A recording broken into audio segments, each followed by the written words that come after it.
ఖమ్మం జిల్లా సత్తుపల్లి మున్సిపాలిటీలో 22 వార్డుల్లో కాంగ్రెస్ పార్టీ అభ్యర్థులుగా పోటీ చేస్తున్న రెహనా బేగం, కమల్ పాషాలు ప్రచారంలో దూసుకుపోతున్నారు. ప్రచారానికి మరొక రోజు మిగిలి ఉండడంతో ఇంటింటికి తిరుగుతూ తమకు ఓటేయాలని అభ్యర్థిస్తున్నారు. తమకు ఓట్లేసి గెలిపిస్తే 22వ వార్డును సమగ్ర అభివృద్ధి చేస్తామని చెప్తున్న రెహనా బేగం, కమల్ పాషాలతో మా ఖమ్మం జిల్లా ప్రతినిధి Harish face to face. Municipal ఎన్నికల ప్రచారం హోరెత్తుతుంది. ఇప్పటికే ఉమ్మడి ఖమ్మం జిల్లాలో 7 మున్సిపాలిటీలు, కొత్తగూడెం కార్పొరేషన్లో సైతం అన్ని పార్టీలు తమ ప్రచారాన్ని ముమ్మరం చేశాయి. ఇప్పుడు మనం సత్తుపల్లి 22వ వార్డుల అభ్యర్థి దగ్గర ఉన్నాం. 22 వార్డుల అభ్యర్థులు రెహనా బేగం, కమల్ పాషా గారు మనతో ఉన్నారు. వారి ప్రచారం ఎట్లా కొనసాగుతుందో అడిగి తెలుసుకున్నాం. సార్ చెప్పండి, మీ ప్రచారం ఎలా కొనసాగుతుంది? ముఖ్యంగా సత్తుపల్లి మున్సిపాలిటీలో 20 మరియు 22 వార్డులు, అంటే 20వ వార్డులో నేను ఎండి కమల్ పాషా, 22వ వార్డులో ఎండి రెహనా బేగం, కమల్ పాషా అని మేము ఇద్దరం పోటీ చేస్తున్నాము. ఈ రోజు ప్రచారం, ఎలక్షన్ కాడి నుంచి ప్రచారం మంచిగా ఉంది. కాంగ్రెస్ ప్రభుత్వం చేస్తున్న సంక్షేమ పథకాలు ప్రజల్లో తీసుకెళ్తున్నాం మేము. అదేవిధంగా ప్రజల నుంచి కూడా మంచి స్పందన వస్తుంది. ప్రజల సమస్యలు తెలుసుకుంటూ మేము ముందుకెళ్తున్నాం.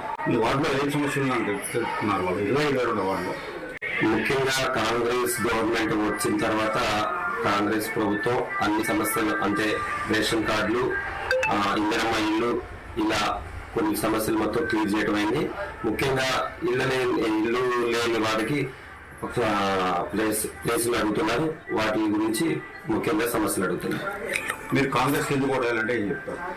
కాంగ్రెస్ ఎందుకు ఓటేయాలంటే సంక్షేమ పథకాలు ప్రజలకు అందాలంటే కాంగ్రెస్ ఓటేయాలి. ఎందుకంటే పేదలకి సన్నబియ్యం, రేషన్ కార్డు, మరి ఇందిరమ్మ ఇల్లు, ఉచిత బస్సు, ఉచిత కరెంటు, ఇలాంటి పథకాలు వస్తున్నాయి. కాబట్టి రానున్న కాలంలో ఇంకా పథకాలు కాంగ్రెస్ ప్రభుత్వం నుంచి వస్తాయి. కాబట్టి కాంగ్రెస్ ప్రభుత్వాన్ని ఆదరించాలని కోరుకుంటున్నాం. మీరిద్దరు రాజకీయాల్లో రావడానికి కారణం ఏంటి?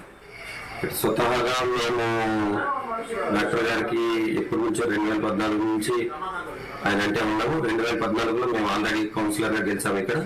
మళ్ళీ ఇప్పుడు 2026లో సమీకరణాల్లో భాగంగా ఇద్దరు పోటీ చేయాల్సి వచ్చింది. ముఖ్యంగా ఇక్కడ మంత్రివర్యులు పొంగులేటి శ్రీనివాసరెడ్డి గారు మరియు తుమ్మల నాగేశ్వరరావు గారు మరియు ఎమ్మెల్యే రాఘమయ్య గారి సహకారంతో మమ్మల్ని గెలిపిస్తే కనుక అభివృద్ధి పనులు మొత్తం సత్తుపల్లి పట్టణంలో ఏ పనులు ఉన్నా కానీ పేద పనులకు అందేటట్టుగా చేసి పెడతాం. ముఖ్యంగా మా ప్రభుత్వం వచ్చిన తర్వాత సీఎం రిలీఫ్ ఫండ్ చాలా ఎత్తున ఇప్పించాము. అదేవిధంగా కళ్యాణ లక్ష్మి చెక్కులు, అదేవిధంగా ఇందిరమ్మ ఇల్లు కూడా మెయిన్ పేద ప్రజలకు ఇందిరమ్మ ఇల్లు సుమారుగా ఒక 20 ఇల్లు వరకు మా వార్డులో మనం ఇప్పించుకోవడం జరిగింది. రానున్న కాలంలో ఇంకా ఇల్లు కూడా ఇవ్వడానికి ట్రై చేస్తాం. ప్రజలకు సేవ చేసేందుకే నేను రాజకీయాలకు వచ్చామని, ఇద్దరం రాజకీయాలకు వచ్చామని, గతంలో కూడా మేము వార్డు కౌన్సిలర్గా పోటీ చేసి గెలుపుకుందామని రెవెన్యూ మంత్రి పొంగులేటి శ్రీనివాసరెడ్డి, లోకల్ ఎమ్మెల్యే మడ్డా రాఘమయ్య గారి నిధులతో, వారి అండదండలతో ఈ 22 వార్డులను అభివృద్ధి చేస్తామని చెప్తున్నారు. కెమెరామెన్